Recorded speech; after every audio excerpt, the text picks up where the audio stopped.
este momento, Izquierda Unida reconoce el riesgo de un final abrupto de la legislatura y la gravedad extrema de la situación. Así se refleja en el informe político presentado esta mañana ante la coordinadora federal del partido.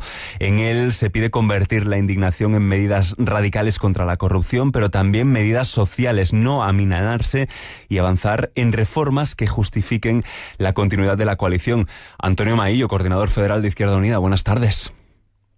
Buenas tardes. El juez Leopoldo Puente espera todavía otros 4 informes de la UCO. ¿Hay tensión en el gobierno por lo que puedan revelar? ¿Están trabajando desde Izquierda Unida por si se desencadena un adelanto electoral?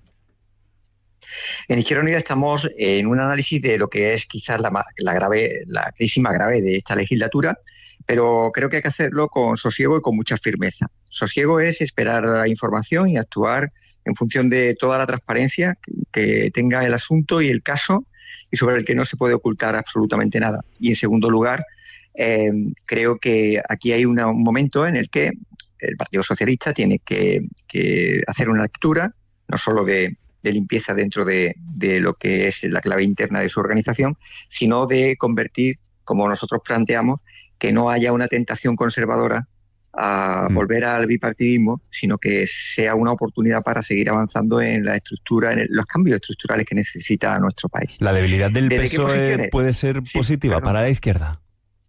Mire, yo creo que no podríamos entrar en claves que pudieran sonar oportunistas. A mí me parece que la crisis es lo suficientemente grave como para ser maduros para afrontar en términos políticos qué es lo que queremos hacer. Izquierda Unida quiere ofrecer ya ha presentado varias medidas que tienen mucho que ver contra la corrupción, 35 medidas, contra el rearme y por un sistema de paz que permita que haya otros derechos como el de la salud, la vivienda o incluso el de la cesta de la compra, ¿no? Que es muy diario y muy cotidiano.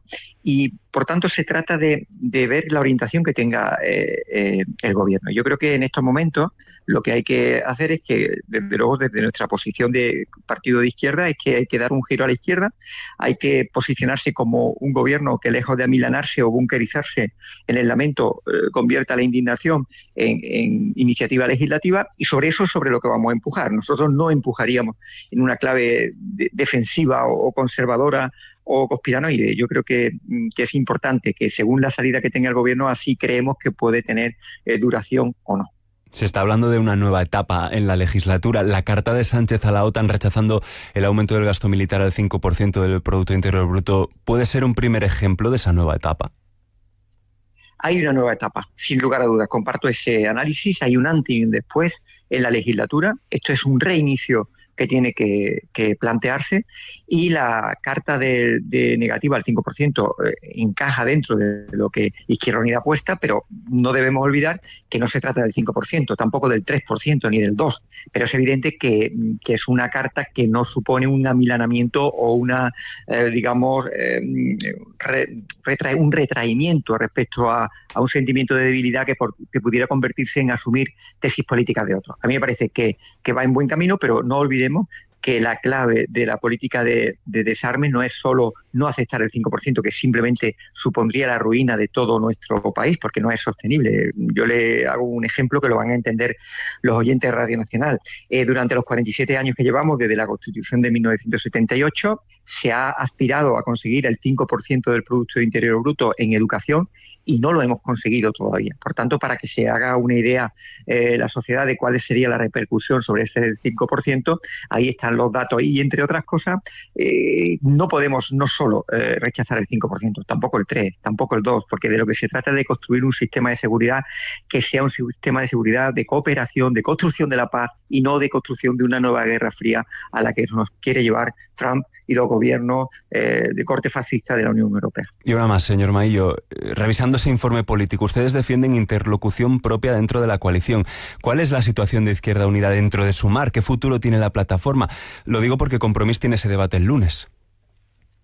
Nosotros, como usted bien sabe, en este informe, que además ha sido aprobado por el 85% del máximo órgano entre asambleas, es decir, que sale con una cohesión, una organización que sale muy fortalecida y muy cohesionada en torno a las posiciones políticas que defendemos, evidentemente reivindicamos nuestra interlocución social con otras organizaciones y con la sociedad.